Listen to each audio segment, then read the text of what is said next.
15절 말씀 제가 먼저 받들어 읽겠습니다. 요셉의 형제들이 그들의 아버지가 죽었음을 보고 말하되 요셉이 혹시 우리를 미워하여 우리가 그에게 행한 모든 악을 다 갚지나 아니할까 하고 요셉에게 말을 전하여 이르되 당신의 아버지가 돌아가시기 전에 명령하여 이르시기를 너희는 이같이 요셉에게 이르라. 내 형들이 내게 악을 행하였을지라도 이제 바라건대 그들의 허물과 죄를 용서하라 하셨나니 당신 아버지의 하나님의 종들인 우리 죄를 이제 용서하소서 하매 요셉이 그들이 그에게 하는 말을 들을 때에 울었더라. 그의 형들이 또 친히 와서 요셉의 앞에 엎드려 이르되 우리는 당신의 종들이니이다. 요셉이 그들에게 이르되 두려워하지 마소서. 내가 하나님을 대신하리이까. 당신들은 나를 해하려 하였으나 하나님은 그것을 선으로 바꾸사 오늘과 같이 많은 백성의 생명을 구원하게 하시려 하셨나니 21절 같이 읽겠습니다. 당신들은 두려워하지 마소서. 내가 당신들과 당신들의 자녀를 기르리이다 하고 그들을 간곡한 말로 위로하였더라. 아멘. 네, 벌써 2월 마지막 주일입니다. 참 시간이 금방 갑니다. 이제 내일 하루만 보내면 벌써 이제 3월 달로 들어가게 되는데요.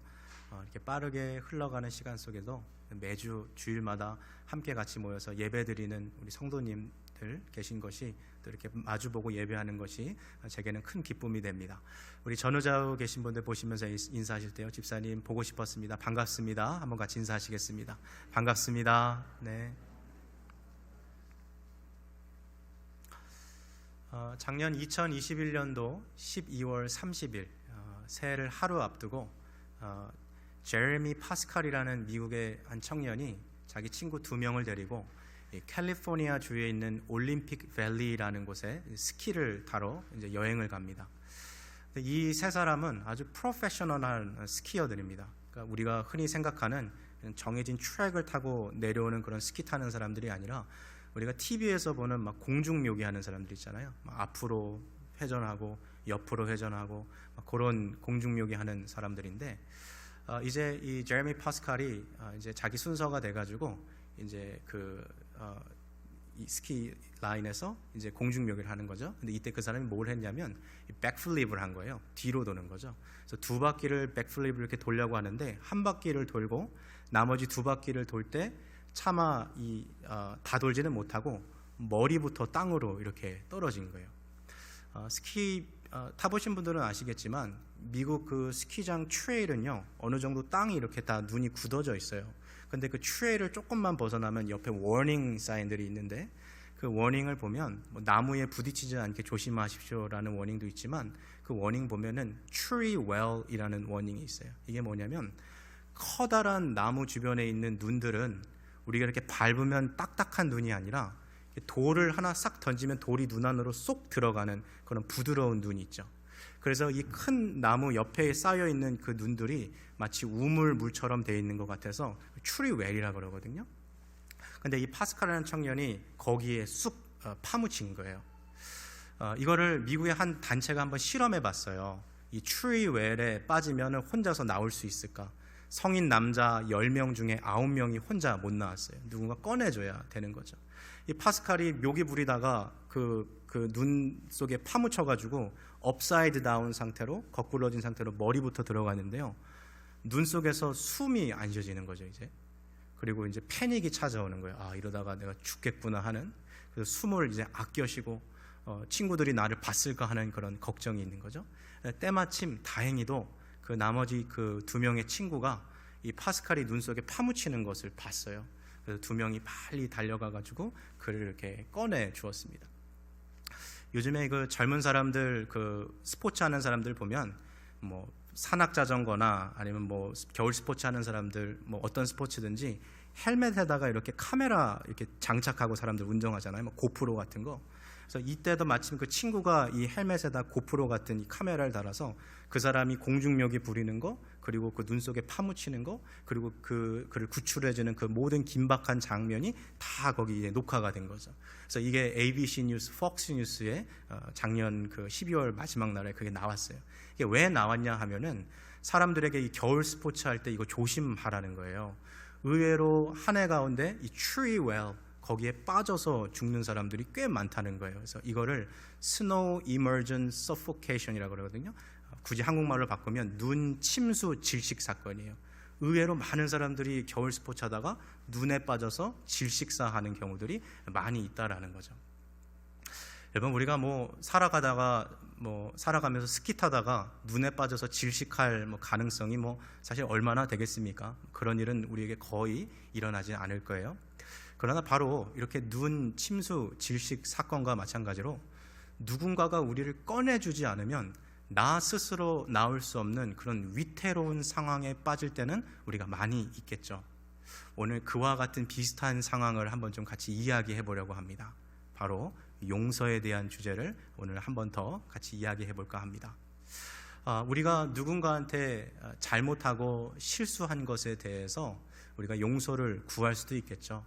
그런데 상대방이 우리의 허물과 죄를 덮어주지 않으면, 실수와 잘못을 용서해 주지 않으면 마치 그 깊은 눈에 거꾸로 파묻힌 것처럼, 정말 숨쉬지 못하는 것처럼 그렇게 괴로움을 당하면서 살아가야 되는 그런 시간들도 우리가 경험하게 됩니다. 우리는 지난주에 자기를 배신하고 또 10대 때에 그렇게 애굽의 노예로 팔아넘긴 형들을 용서해 주었던 그 요셉의 모습을 우리는 지난주에 살펴봤습니다. 요셉의 형들은 그의 동생이 요셉이 용서해 주었음에도 불구하고 그들이 용서받았다라는 사실을 신뢰하지 못하고 있었어요. 지난날 자신들이 요셉을 애굽에 팔아넘긴 그 사건을 요셉이 앙금을 가지고 비밀리에 자신들을 보복할까 두려웠던 거죠. 아버지 야곱이 살아있을 때는 그래도 아버지 눈치를 보면서 잘 대해줬었던 것 같은데, 이제 아버지 야곱의 장례식을 치르니까 자기들의 방어막이 사라졌거든요. 그래서 이제는 요셉이 우리를 보복하진 않을까, 그게 너무 두려운 거죠. 이에 요셉의 형들이 꾀를 하나 냅니다. 돌아가신 아버지 야곱의 유언장인 것처럼 아버지가 요셉에게 형들을 용서하라고 당부했다는 그 글이 적혀 있는 것을 요셉에게 건네주는 거죠. 자, 이 모습을 말씀 속에서 한번 볼 텐데요. 우리가 지금 창세기 50장 15절부터 21절을 우리가 개역개정 성경으로 읽었어요. 화면에는 우리가 우리말 성경 번역을 놓고 한번 같이 읽어봤으면 좋겠습니다. 15절부터 17절까지 말씀 같이 읽겠습니다. 시작. 요셉의 형제들이 아버지의 죽음을 보고 말했습니다.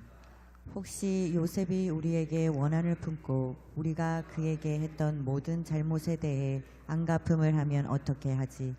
그들이 요셉에게 전가를 보냈습니다. 아우님의 아버지께서 돌아가시기 전에 이런 지시를 하셨습니다. 정말 간절히 부탁한다. 비록 내 형제들이 내게 악을 행했어도 너는 내 형제들의 죄와 허물을 다 용서해 주어라 하고 말입니다. 그러니 아우님 아버지의 종들, 하나님의 종들이 지은 죄를 제발 용서해 주십시오. 요셉은 이 말을 듣고 울었습니다. 요셉의 형들은 자기들을 돌아봐도 이게 쉽게 용서할 수 있는 일이 아닌 거예요. 17살의 꽃다운 나이, 인생의 가장 아름다울 나이에 있는 그 동생을 은 20개 받고 애굽의 노예로 팔아넘겼으니까 자기들이 봤을 때도 이게 큰 잘못이거든요. 그래서 형들은 아버지의 가짜 유언장을 만들어서 요셉에게 보냈어요. 아버지가 우리를 용서해 주라고 했다. 그리고 그걸로도 모자른 것 같아서 요셉 앞에 나와서 그 앞에 무릎을 꿇고 엎드려서 지난날의 이 과오를 좀 용서해 달라라고 그렇게 사정하고 있는 거죠. 여러분, 비록 요셉은 형들을 부둥켜 안고 울었고 입 맞추고 또 형들과 형들의 자녀들까지 그 가족 내가 다 돌보겠습니다라고 그렇게 이야기했습니다만 여전히 형들은 요셉이 두려운 거예요. 그들은 요셉이 자신들의 과오를 용서했다라는 말을 진심으로 받아들이지 못하고 있는 거죠. 상대방에게 내가 잘못한 것에 대해서 용서를 구하는 것도 중요하겠습니다만은 그 상대방이 나의 실수와 잘못을 용서해 줬다라는 그 용서를 받아들이는 것, 이 사람이 날 용서해 줬구나 하는 것을 받아들이는 것도 중요합니다. 이처럼 상대방은 이미 과거의 잘못을 용서했음에도 불구하고 여전히 그로부터 용서받았다는 것을 믿지 못하고 이 죄책감을 버리지 못하며 살아가는 분들이 의외로 많이 있어요. 그리고 이러한 현상은 신앙생활에서도 나타납니다. 분명 하나님께서는 죄를 진심으로 뉘우치고 예수 그리스도를 나의 구주로 고백하는 모든 사람들의 그 죄를 하나도 남김없이 용서해 주시고 그들을 구원해 주시겠다고 약속해 주셨어요. 그러나 예수를 구주로 고백하며 믿고 살아간다라고 말하는 그리스도인들 가운데는 내가 죄사함을 받지 못했다라고 생각하고 살아가는 그리스도인들이 의외로 많이 있습니다. 왜 그렇게 생각하는가를 유심히 보면 내가 과거에 지은 죄가 너무나도 크기 때문에, 내가 지난날 지은 죄들이 너무나도 악하고 무겁기 때문에 하나님께서 나를 용서해 주실 리가 없다, 이렇게 생각하는 경우들도 많고요. 또 나는 하나님 앞에 용서받을 자격도 공로도 충분하지 않다, 이렇게 생각하는 분들도 많이 있어요. 그래서 실제로 우리 주변에는 하나님의 사랑을 얻어내기 위해서, 그 용서받을 만한 자격을 얻기 위해서 신앙생활을 열심히 하는 분들이 있어요. 내가 이렇게 하면 좀 하나님이 날 좀 더 예쁘게 봐주시고 날 사랑해 주시겠지 하는 그런 마음에 교회에서도 열심히 봉사하고 또 사회에 나가서는 선행도 하고 구제도 베푸신 분들도 있어요. 이는 여러 가지 선행을 통해서 나의 부족한 공로 그리고 용서받을 자격을 얻겠다라는 그런 심상입니다. 죄송합니다만 이러한 삶은 대단히 비성경적입니다. 성경은 우리가 아무리 최선을 다하고 열심으로 노력해도 하나님께 용서받을 자격을 얻을 수가 없다고 가르치고 있습니다. 그만큼 우리의 죄는 심각한 거예요. 쉽게 말하면 우리는 하나님께 평생 쉬지 않고 일해도 갚을 수 없는 큰 빚을 지고 있는 것이죠. 자, 한번 점검해 보십시오. 혹시 여러분께서 하나님의 사랑을 받을 자격이 없는 존재라고 생각하고 계십니까? 나는 하나님으로부터 용서받을 만한 공로가 부족한 악한 죄인이라고 생각하고 계십니까? 사실 그것이 성경적으로 보면 올바르고 정확한 이해입니다. 그리고 그와 같이 아무리 노력해도 죄 사함을 받을 수 없는 내 자신의 절망적인 영적인 상태와 실상을 깨닫는 사람만이 예수 그리스도의 십자가의 복음이 가져다주는 구원의 참된 기쁨을 알 수 있는 거죠. 왜냐하면 복음은 우리에게 무엇을 말해주고 있습니까? 하나님께서 구원받을 아무런 자격이 없는 자들을 예수 그리스도의 십자가의 죽음을 통하여 용서해 주시고 주님의 사랑받는 자녀로 삼아 주셨다는 것을 우리에게 가르쳐 주고 계신 거죠. 오늘 본문에 나오는 요셉은 형들을 아무런 대가 없이 용서해 주었어요. 사랑하는 성도 여러분, 구약 성경에 나오는 모든 이야기가 사실은 신약에 오실 예수 그리스도의 모습을 나타내는 그림자와 같은 역할을 하고 있다는 사실 여러분 알고 계십니까?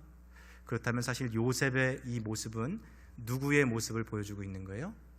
아무런 대가 없이 우리들을 용서해 주실 예수 그리스도의 그 모습을 보여주고 있는 것이죠. 요셉이 아무런 대가 없이 형들의 잘못과 실수를 용서해 준 것은 하나님과 원수된 죄인들의 이 죄를 용서하고 구원하시기 위해 십자가에 달려 돌아가신 예수 그리스도의 모습을 보여주고 있는 거죠. 예수님은 우리를 용서하시며 그 어떠한 대가도 요구하지 않으셨어요. 실상 예수님께서 우리의 죄를 용서하시기 위해 필요한 모든 대가를 다 지불하시기 위하여서 십자가에 달려 죽으신 거죠. 성경은 분명 죄의 대가는 사망, 곧 죽음이라 했습니다. 그래서 예수님께서 그 죄의 대가를 지불하시기 위해서 우리를 대신해서 십자가에 달려 죽으신 것이죠. 자, 우리 마음을 다시 한번 좀 돌아보세요. 혹시 십자가에 달려 돌아가신 예수 그리스도가 나를 위해 죽으셨다라는 것을 입술로는 지금 고백하고 있지만 여전히 마음 깊숙한 곳에서 하나님께서 나의 죄를 용서하셨다라는 이 확신을 갖지 못하고 있지는 않습니까? 여러분, 이와 같은 죄책감은 사실 신앙적으로 볼 때 대단히 위험합니다. 왜냐하면 죄사함의 확신을 가지고 있지 않다는 것은 하나님의 약속을 신뢰하지 못하고 있다는 것을 보여주는 불신의 증거가 되기 때문이에요. 복음을 받아들이지 못하는 불신으로부터 비롯된 죄책감은 우리 마음속에서 구원의 기쁨을 빼앗아가고 또한 예수 그리스도를 통하여 우리를 구원해 주신 하나님 아버지에 대한 감사와 찬양이 사라지게 만드는 거죠. 자, 그래서 만일 오늘 이 말씀을 듣는 가운데 여전히 내가 죄의 문제에서 자유를 누리지 못하고 있구나, 내가 여전히 죄의 문제를 해결받지 못하고 있구나라고 그렇게 마음에 이게 체크가 되시는 분들은 다음과 같은 세 가지 사항을 반드시 점검하십시오.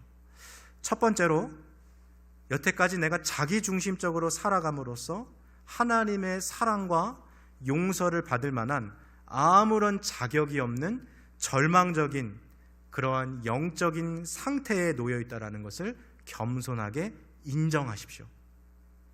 먼저 내가 용서받기에 충분한 공로나 자격이 없는 죄인이라는 사실을 인정하지 않는 사람은요, 복음이 아무런 희망도 줄 수가 없어요.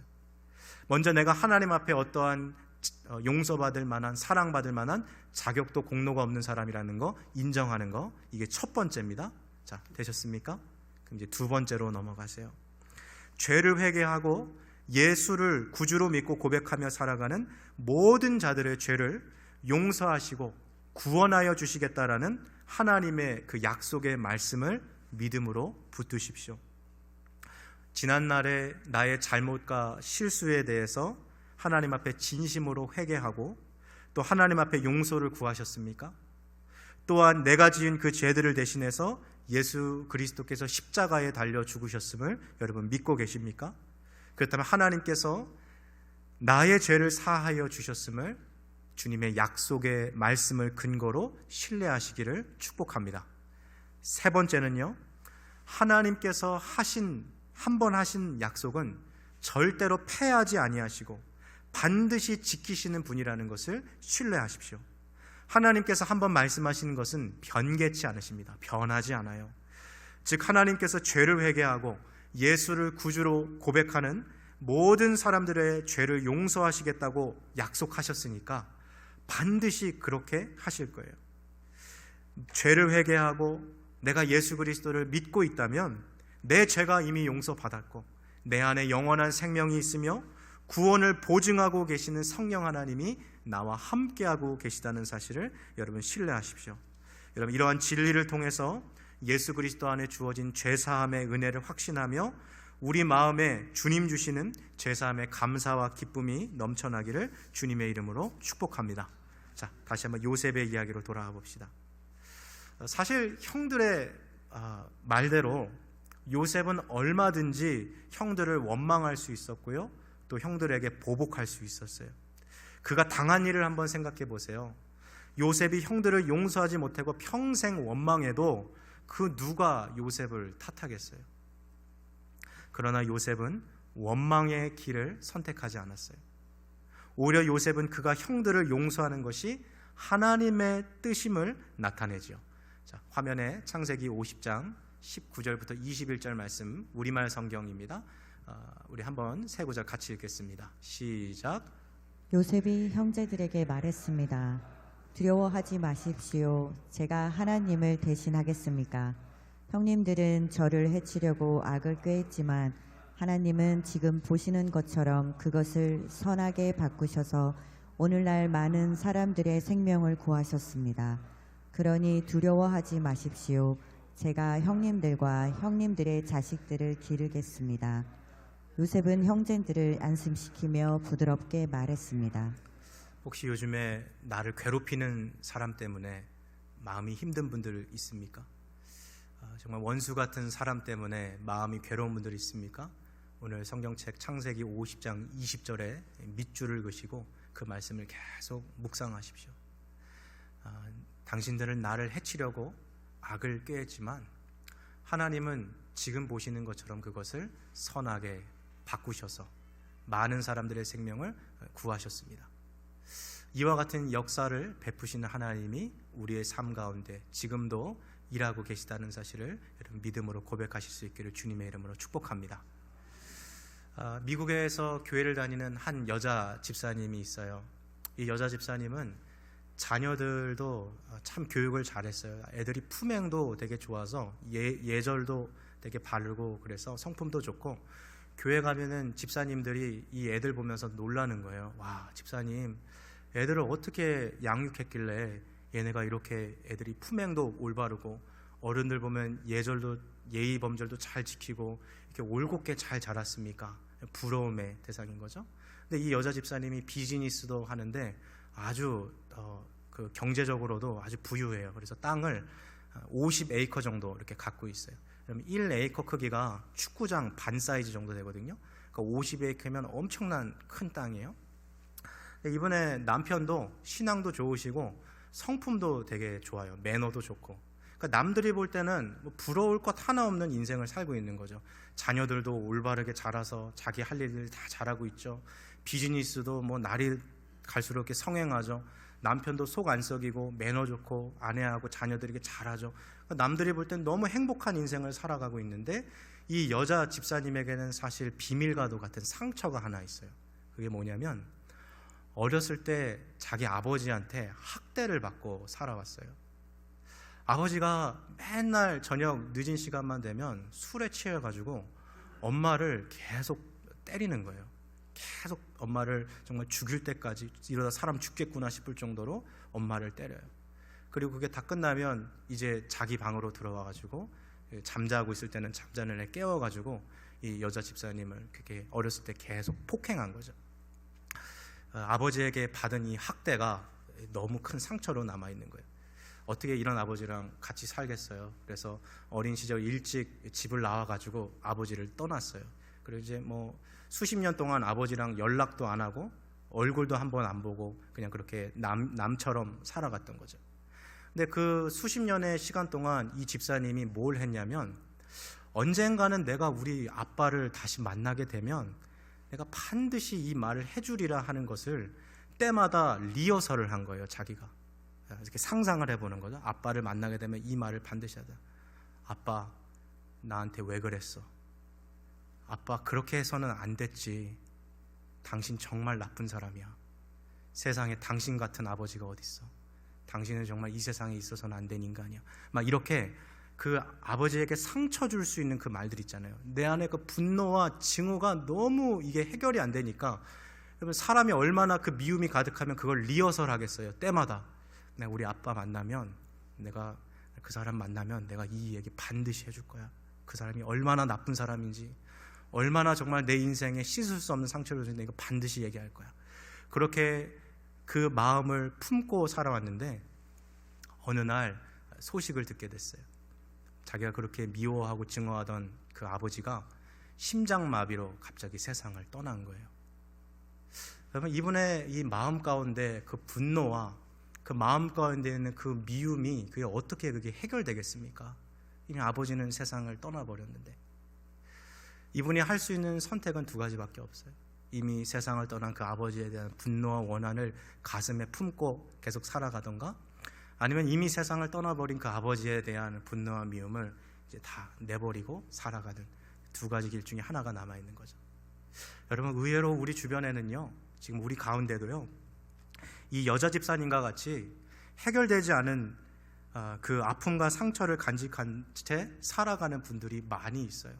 대부분 가까운 가족에게 받은 상처들이 얼마나 많은지 몰라요. 오늘 본문에 있는 여러분 요셉의 삶으로 다시 한번 돌아가 봅시다. 그의 마지막은 어떻습니까? 용서를 통한 치유와 깨어진 관계가 회복되는 삶을 살아왔어요. 이게 진짜 쉬운 게 아니거든요. 요셉은 지나간 일들에 대한 그것에 대해서 형들에게 복수하고 보복할 그럴 의도가 전혀 없었어요. 그는 이미 형들을 용서해 주었어요. 제가 이미 지난주에 얘기했던 것처럼 사람은요, 대부분 너가 내 앞에 와서 무릎 꿇고 손발이 닳도록 싹싹 빌면서 눈물을 한 바가지 흘리면서 내가 잘못했어, 내가 나쁜 놈이야, 내가 정말 해서는 안 되는 일을 했어, 이렇게 용서를 빌면 내가 용서해 주겠다라는 마음을 갖고 있거든요. 근데 그러한 일들은 대부분 일어나지 않아요. 그래서 평생 용서하지 못하고 분노와 미움과 증오를 아까 그 여자 집사님처럼 갖고 살아가는 사람들이 얼마나 많은지 몰라요. 용서는요, 그 사람이 용서받을 만한 자격이 있기 때문에 용서해 주는 거 아니라 그랬어요. 그 사람이 자신의 잘못을 깨달았고 내 앞에 와서 용서해 달라고 그렇게 요청했기 때문에 그렇게 용서해 주는 것 아니에요. 세상 사람들은 그렇게 말할지 모르지만 하나님의 백성들은 그것의 원리를 뛰어넘어 살아갑니다. 용서하는 것이 하나님의 뜻이기에, 용서하는 것이 하나님의 명령이기 때문에 우리는 용서하며 살아가야 한다라는 것이죠. 이야기만 하나 하고 오늘 설교를 좀 마쳤으면 좋겠습니다. 네덜란드 사람 중에 코리 텐 붐이라는 한 여자분이 있으세요. 이미 세상을 떠난 지 한참 된 분이신데, 이분이 지난 제2차 세계 대전 때에 독일 나치군에게 끌려가서 수용소에 이렇게 갇히게 되었어요. 컨센트레이션 캠프 갇히게 된 거예요.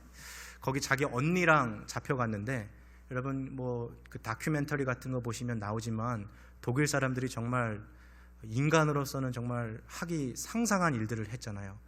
가스를 얼마 정도 풀면 이 사람들이 죽고, 살이 녹고, 뼈가 어느 정도 고통을 해야 이게 뼈가 부러지고, 막 이런 거를 사람들을 갖고 실험을 했던 게 나치 그 컨센트레이션 캠프잖아요. 거기에 이 사람이 있었던 거예요. 이 코리 여사가 자기를 아주 정신적으로, 성적으로, 그리고 육체적으로 학대하고 괴롭히는 그것을 매일 보낸 거죠. 근데 자기와 함께 같이 그 수용소에 잡혀왔던 언니는 결국 그걸 버티지 못하고 거기서 죽어버렸어요. 자, 이 세계 2차 대전이 다 끝나고서 정말 구사일생으로 기적적으로 그 나치 수용소에서 이 코리 텐 붐 여사가 살아왔습니다. 고향 네덜란드 땅으로 이제 돌아왔어요. 근데 독일 사람들을 생각하면 치가 떨리는 거예요. 너무 싫은 거예요. 나를 그렇게 정말 박해하고, 나를 그렇게 그 수용소에서 온갖 실험으로 나를 힘들게 했고, 심지어 내 언니가 그 사람들에게 당했던 그 고문을 생각하니까 독일 사람들만 생각하면 마음의 분노와 그 미움이 정말 가득 차고 넘치는 거죠. 근데 이 코리 여사가 그리스도인이었어요. 하루는 이렇게 예배를 드리려고 교회에 나아가서 이렇게 앉아서 기도하는데, 하나님이 이 코리 여사에게 그런 마음을 주시는 거예요. 코리야, 너 독일 사람들한테 가서 그리스도의 사랑, 그리고 그리스도의 그 용서함을 너가 좀 가서 전해라. 하나님, 나 절대 못합니다. 독일 사람들한테는 절대 못합니다. 이게 안에서 이제 내적인 이 갈등이 계속 시작되는 거죠. 코리아, 너 독일 사람들한테 가라. 하나님 못 갑니다. 계속 반복되다가 주님, 알겠습니다. 제가 가겠습니다. 해서 이제 이 코리 텐 붐 여사가 독일에 가면서 순회 집회를 하는 거죠. 이 도시마다 마을마다 있는 교회들을 돌아가면서 자기 간증 이야기를 하는 거예요. 자기가 독일 나치 수용소에서 어떻게 살아남았는지, 그리고 그 가운데서 하나님이 주신 이야기가 뭔지, 그리고 독일 사람들을 용서한다라는 그 메시지를. 그러니까 그 설교에 참여한 수백 명의, 수천 명의 사람들이 그 이야기 들으면서 눈물을 흘리는 거죠. 정말 아픈 그 상처들이 씻어지는 거죠. 그러던 어느 날 여느 때와 다름없이 한 도시 마을에 있는 교회에 가서 이렇게 그 집회를 했어요. 복음 집회를 하고, 말씀이 다 이제 끝나고 예배가 끝났는데, 뭐 우리 한국 교회도 그렇지만 부흥 집회 이런 거 있으면은 이제 그 게스트 스피커가 입구에 나가가지고 사람들 이렇게 악수하면서 인사하잖아요. 이분도 이제 예배가 끝났으니까 이제 나가가지고 사람들 보면서 인사하는 거죠. 독일 사람들이 얼마나 미안해요. 그 나치 수용소에서 그렇게 고문받고 그렇게 아픔을 받았으니까. 그러니까 때로는 여자 그 독일 성도님들이 끝나고 눈물 흘리면서 안아주면서 내가 미안하다고 I'm sorry 그러면서 이렇게 용서해주고 치유가 일어나는 거죠. 그렇게 이제 한 사람 한 사람 이 코리 여사랑 인사하려고 줄을 탁 서고 있는데, 저 줄에 서 있는 저 멀리서 정말 보고 싶지 않았던 그 얼굴이 딱 거기에 서 있는 거예요. 바로 그 나치 수용소에서 나와 내 언니를 고문했던 그 사람이 거기 탁 서 있는 거예요. 이 사람 때문에 우리 언니가 죽었거든요. 순간 심장이 얼어붙는 것 같은 거예요. 심장이 그냥 굳어버린 것 같은 거예요. 속으로 어떤 생각이 들었냐면, 그 사람이 쓴 자서전에 보니까 이렇게 써 있어요. 나는 속으로 하나님, 저 인간만은 결코 용서할 수 없습니다. 속으로 그렇게 말했어요. 지금 좀 전에 강대상 위에서 예수 그리스도의 십자가의 사랑과 그 용서의 은혜를 자기가 전했거든요.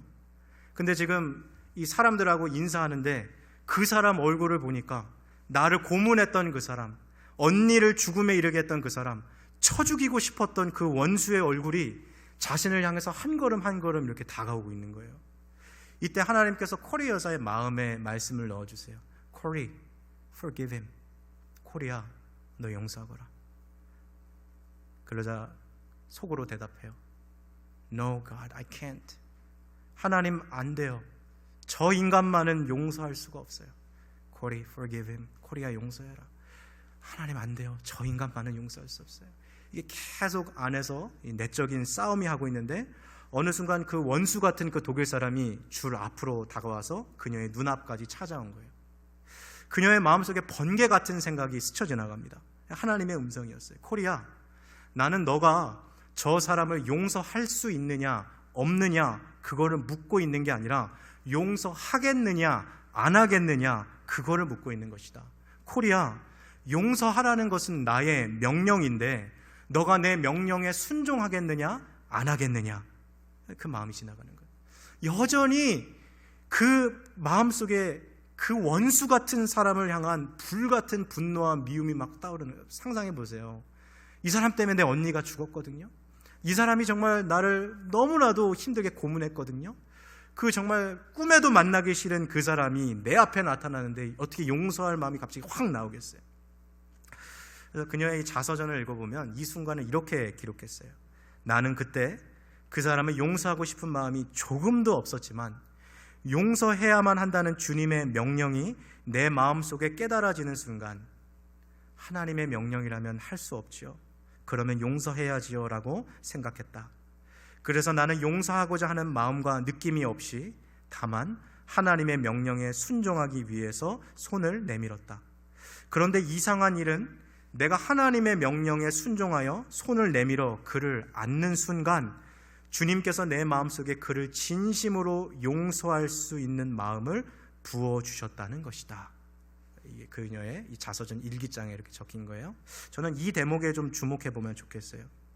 나는 그 사람을 용서하고자 하는 마음과 느낌이 없지만 하나님의 명령에 순종하기 위해서 손을 내밀었다. 그리고 그를 안아주는 순간 내 마음속에 그를 진심으로 용서하고자 하는 마음을 주님이 부어주셨다. 여러분, 우리는 흔히 생각할 때 용서가 마음과 어떤 느낌이 다 해결돼야지만 하는 거로 생각하거든요. 근데 기독교에서 말하는 용서는 그렇지 않아요. 여전히 마음 가운데 분노와 미움의 마음이 있지만 그래도 용서하기로 선택하는 거예요. 이 사람이 용서받을 자격이 있기 때문에 용서해 주는 거 아니에요. 이 사람이 잘못했다는 걸 깨달아서 내 앞에 와서 손발이 닳도록 빌고 눈물을 흘려서 용서해 주는 거 아니에요. 하나님의 말씀, 용서하는 것이 곧 주님의 뜻이기에 용서하는 것. 여러분, 용서하지 못하는 사람을 용서하고자 하는 마음으로 변화되는 것, 이거보다 세상에서 더 큰 기적이 있을까요?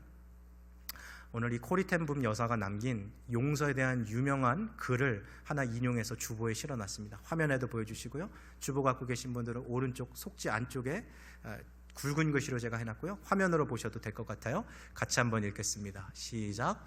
용서는 분노의 문과 증오의 수갑을 여는 열쇠입니다. 앞서 이야기했던 그 여집사님 이야기, 그 아버지에게 학대받았던 그 여집사님 이야기 기억나시죠?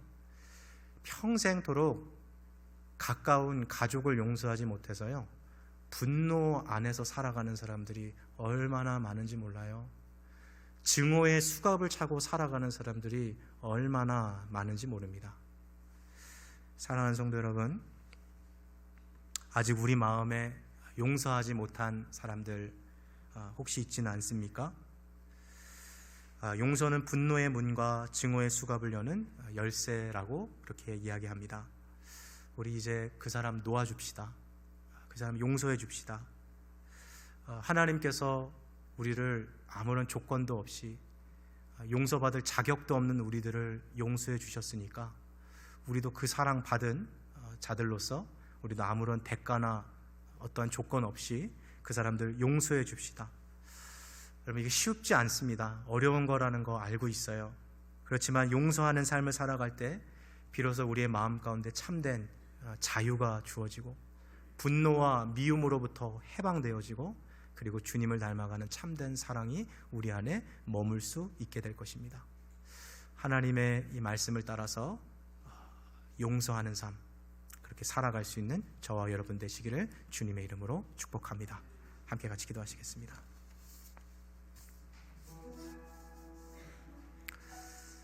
오늘 말씀을 듣는 가운데 하나님께서 떠오르게 하신 그 얼굴들, 이름들이 있을 겁니다. 의외로 우리를 아프게 하는 사람들은 우리 가까이에 있는 사람들이에요. 내가 용서해야 되는 사람은 내 가족인 경우가 더 많아요.